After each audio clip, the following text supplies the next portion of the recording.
أعوذ بالله من الشيطان الرجيم. بسم الله الرحمن الرحيم.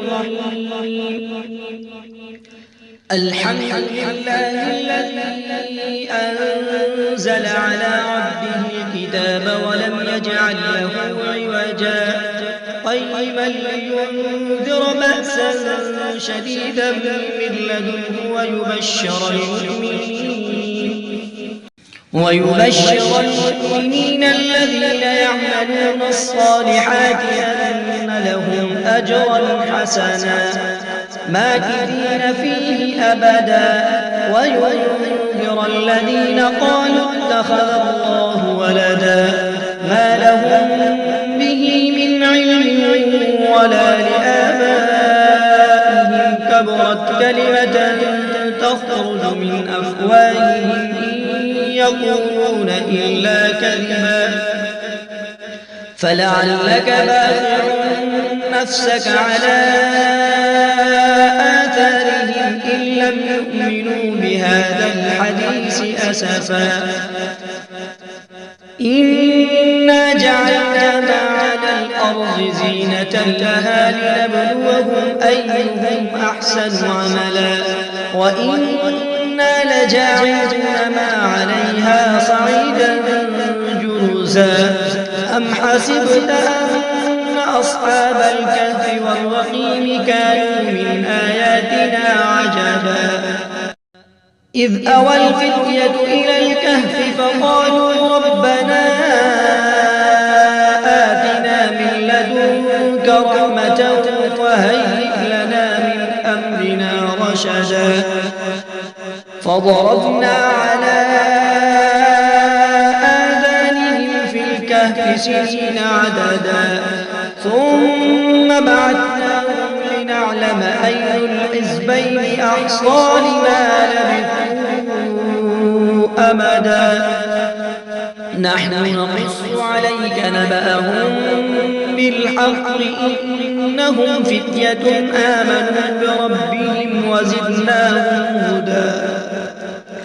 وربطنا على قلوبهم إذ قاموا فقالوا ربنا رب السماوات والأرض لن ندعو من دونه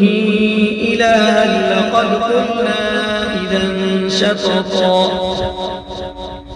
هؤلاء قومنا اتخذوا من دونه آلهة لولا يأتون عليهم بسلطان بين فمن أظلم ممن افترى على الله كذبا وإذ اعتزلتموهم وما يعبدون إلا الله فأتوا إلى الكهف ينشر لكم ربكم من رحمته ويهيئ لكم من أمركم مرفقا وترى الشمس إذا طلعت تزاور عن كهفهم ذات اليمين وإذا غربت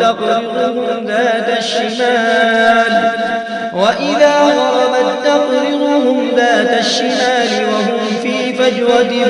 منه ذلك من آيات الله من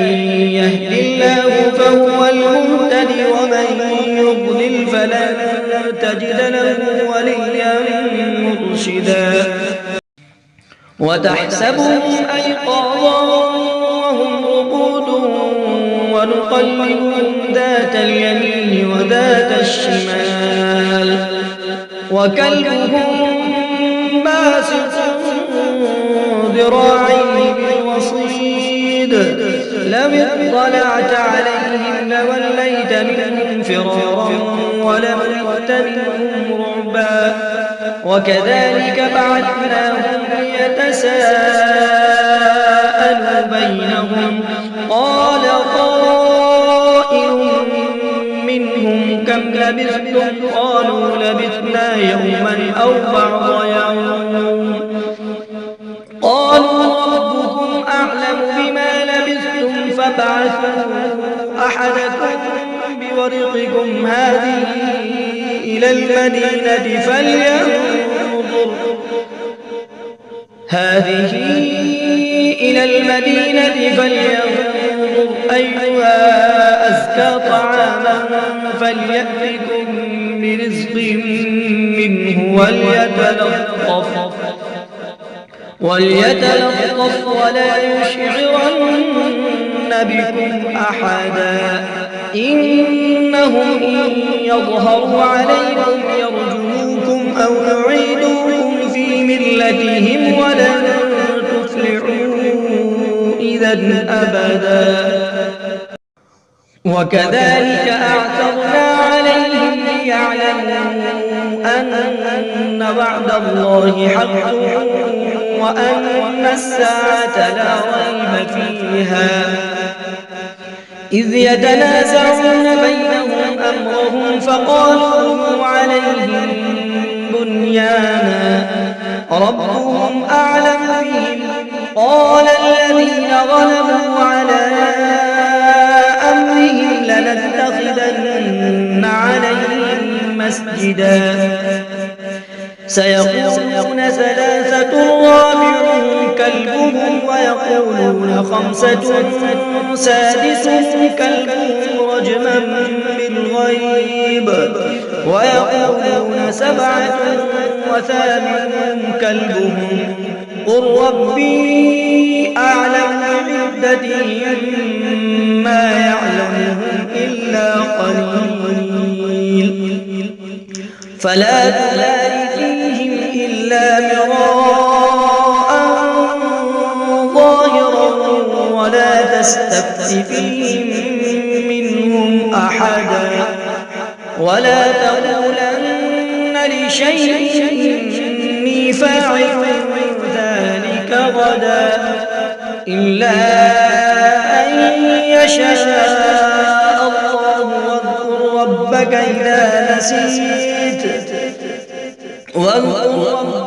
إذا نسيت وقل عسى أن يهديني ربي لأقرب من هذا رشدا ولبثوا في كهفهم 300 سنين وازدادوا 9 قل الله أعلم بما لبثوا له غيب السماوات والأرض أبصر به وأسمع ما لهم من دونه من ولي ولا يشرك في حكمه أحدا واتل ما أوحي إليك من كتاب ربك لا مبدل لكلماته ولن تجد من دونه ملتحدا واصبر نفسك مع الذين يدعون ربهم بالغداة والعشي يريدون وجهه ولا تعد عيناك عنهم تريد زينة الحياة الدنيا ولا تطع من أغفلنا قلبه عن ذكرنا واتبع هواه وكان أمره فرطا وقل الحق من ربكم فمن شاء فليؤمن ومن شاء فليكفر إنا أعتدنا للظالمين نارا أحاط بهم سرادقها وإن يستغيثوا يغاثوا بماء كالمهل يشوي الوجوه بئس الشراب وساءت مرتفقا إن الذين آمنوا وعملوا الصالحات إنا لا نضيع أجر من أحسن عملا أولئك لهم جنات عدن تجري من تحتهم الأنهار يحلون فيها من أساور من ذهب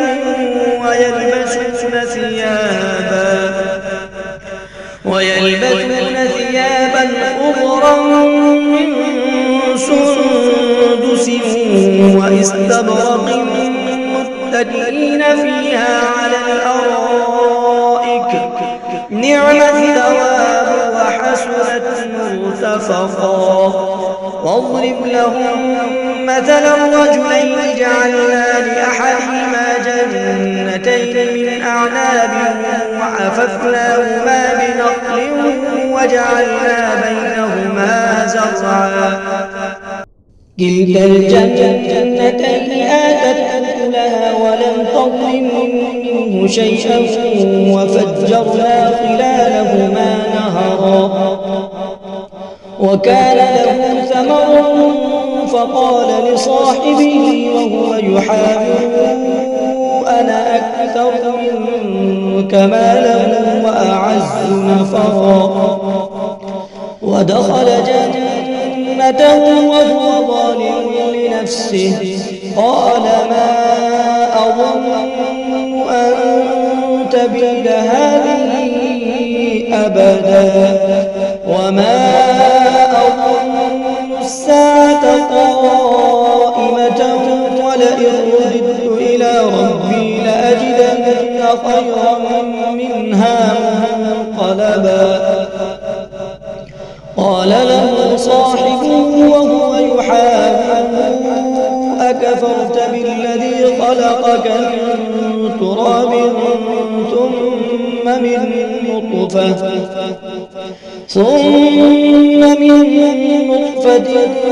ثم سواك رجلا لكن هو الله ربي ولا أشرك بربي أحدا ولولا إذ دخلت جنتك قلت ما شاء الله لا قوة إلا بالله إن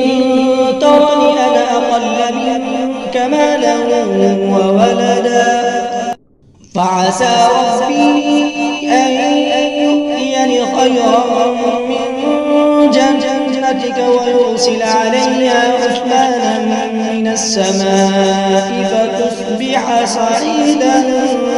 زلقا أو يصبح ماؤها غورا فلن تستطيع له طلبا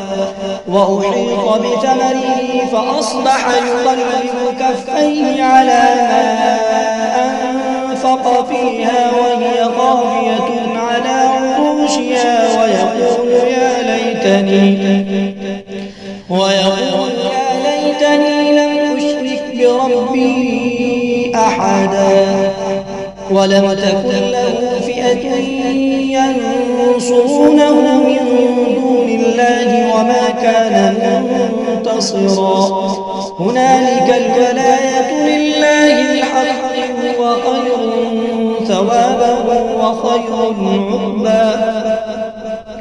واضرب لهم مثل الحياة الدنيا كماء أنزلناه من السماء فاختلط به نبات الأرض فأصبح هشيما تذروه الرياح وكان الله على كل شيء مقتدرا المال والبنون زينة الحياة الدنيا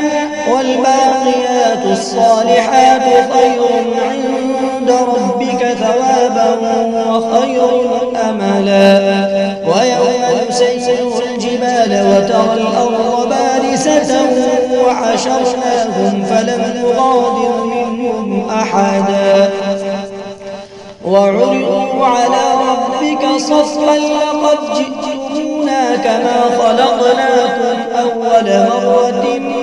بل زعمتم أن لن نجعل لكم موعدا ووضع الكتاب فترى المجرمين مشفقين مما فيه ويقولون يا ويلتنا ما لهذا الكتاب لا يغادر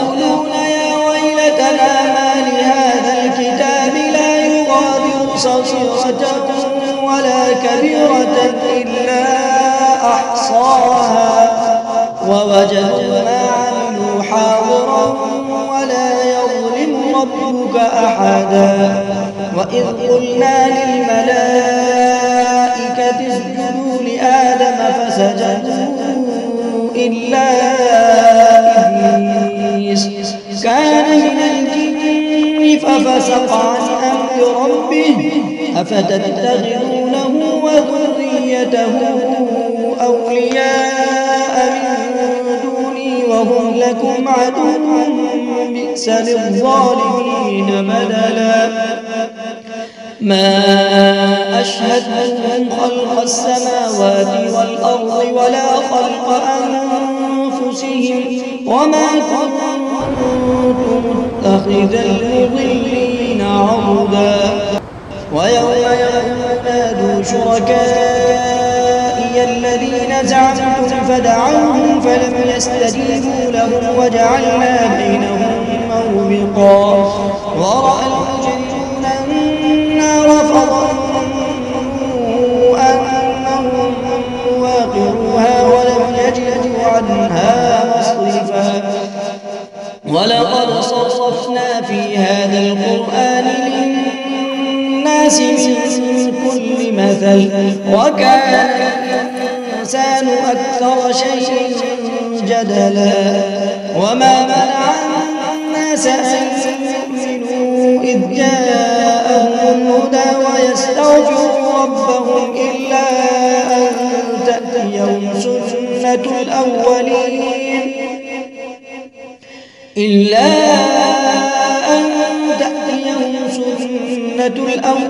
أو يأتيهم العذاب قبلا وما نرسل المرسلين إلا مبشرين ومنذرين ويجادل الذين كفروا بالباطل ليدحضوا به الحق واتخذوا آياتي وما أنذروا هزوا ومن أظلم ممن ذكر بآيات ربه فأعرض عنها ونسي ما قدمت يداه إنا جعلنا على قلوبهم أكنة أن يفقهوه وفي آذانهم وقرا وإن تدعوهم إلى الهدى فلن يهتدوا إذا أبدا وربك الغفور ذو الرحمة لو يؤاخذهم بما كسبوا لعجل لهم العذاب بل لهم موعد لن يجدوا من دونه موئلا وتلك القرى أهلكناهم لما ظلموا وجعلنا لمهلكهم موعدا وإذ قال موسى لفتاه لا أبرح حتى أبلغ مجمع البحرين أو أمضي حقبا فلما بلغ مجمع بينهما نسيا حوتهما فاتخذ سبيله في البحر سربا فلما جاوزا قال لفتاه آتنا غداءنا لقد لقينا من سفرنا هذا نصبا قال أرأيت إذ أوينا إلى الصخرة فإني نسيت الحوت وما أنسانيه إلا الشيطان أن أذكره واتخذ سبيله في البحر عجبا قال ذلك ما كنا نبغي فارتدا على آثارهما قصصا فوجدا عبدا من عبادنا آتيناه رحمة من عندنا وعلمناه من لدنا علما قال له موسى هل أتبعك على أن تعلمني مما علمت رشدا قال إنك لن تستطيع معي صبرا وكيف تصبر على ما لم تحط به خبرا قال ستجدني إن شاء الله صابرا ولا أعصي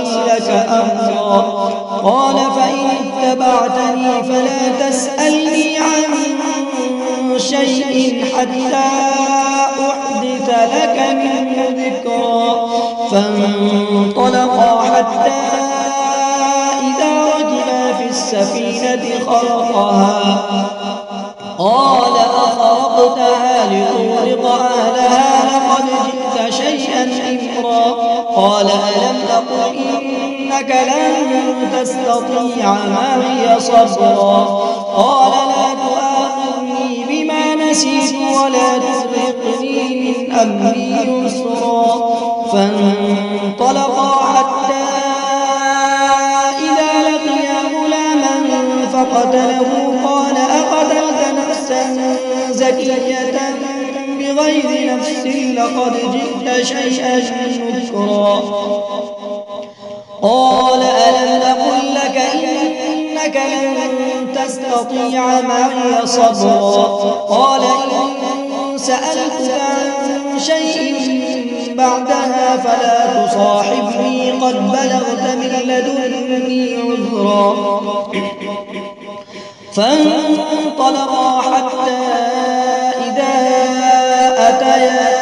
أهل قرية استطعما أهلها فأبوا أن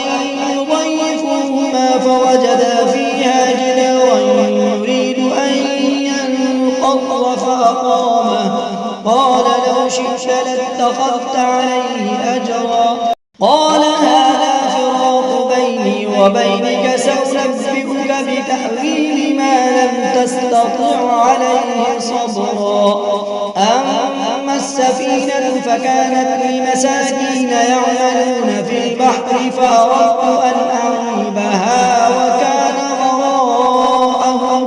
وكان وراءهم ملك يأخذ كل سفينة غصبا وأما الغلام فكان أبواه مؤمنين فخشينا أن يرهقهما طغيانا وكفرا فأردنا أن يبدلهما ربهما خيرا منه زكاة وأقرب رحما وأما الجدار فكان لغلامين يتيمين في المدينة وكان تحته كنز لهما وكان أبوهما صالحا فأراد ربك أن يبلغا أشدهما ويستخرجا كنزهما رحمة من ربك وما فعلته عن أمري ذلك تأويل ما لم تستطع عليه صبرا ويسألونك عن ذي القرنين قل سأتلو عليكم منه ذكرا إنا مكنا له في الأرض وآتيناه من كل شيء سببا فأتبع سببا حتى إذا بلغ مغرب الشمس وجدها تغرب في عين حمئة ووجد عندها قوما قلنا يا ذا القرنين إما أن تعذب وإما أن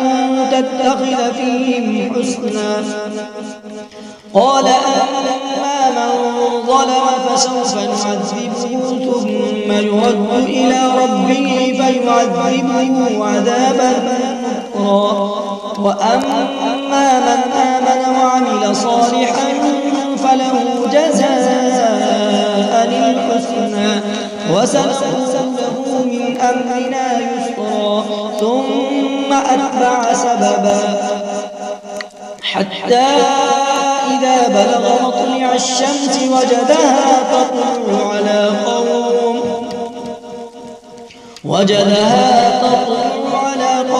لم نجعل لهم من دونها سترا كذلك وقد أحطنا بما لديه خبرا ثم أتبع سببا حتى إذا بلغ بين السدين وجد من دونهما قوما لا يكادون يفقهون قولا قالوا يا ذا القرنين إن يأجوج ومأجوج مفسدون في الأرض فهل نجعل لك خرجا على أن تجعل بيننا وبينهم سدا قال ما مكنني فيه ربي خير فأعينوني بقوة أجعل بينكم وبينهم ردما آتوني زبر الحديد حتى إذا ساوى بين الصدفين قال انفخوا حتى إذا جعله نارا قال آتوني أفرغ عليه قطرا فما استطاعوا أن يظهروه وما استطاعوا له نقبا قال هذا رحمة من ربي فإذا جاء وعد ربي جعله دكاء وكان وعد ربي حقا وتركنا بعضهم يومئذ يموج في بعض ونفخ في الصور فجمعناهم جمعا وعرضنا جهنم يومئذ للكافرين عرضا الذين كانت أعينهم في غطاء عن ذكري وكانوا لا يستطيعون سمعا أفحسب الذين كفروا أن يتخذوا عبادي من دوني أولياء إنا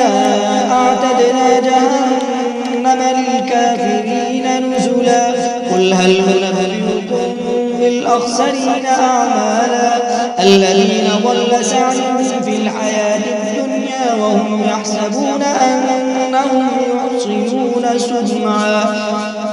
أولئك الذين كفروا بآيات ربهم ولقائه فحبطت أعمالهم فلا نقيم لهم يوم القيامة وزنا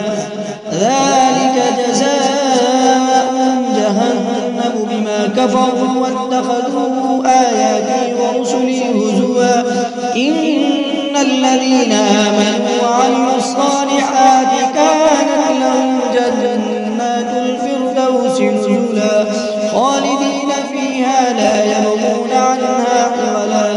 قل لو كان البحر مدادا لكلمات ربي لنفد البحر قبل أن تنفد كلمات ربي ولو جئنا بمثله مددا قل إنما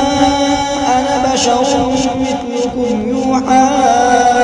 إلي أنما إلهكم إله واحد فمن كان يرجو لقاء ربه فليعمل عملا صالحا ولا يشرك بعبادة ربه أحدا.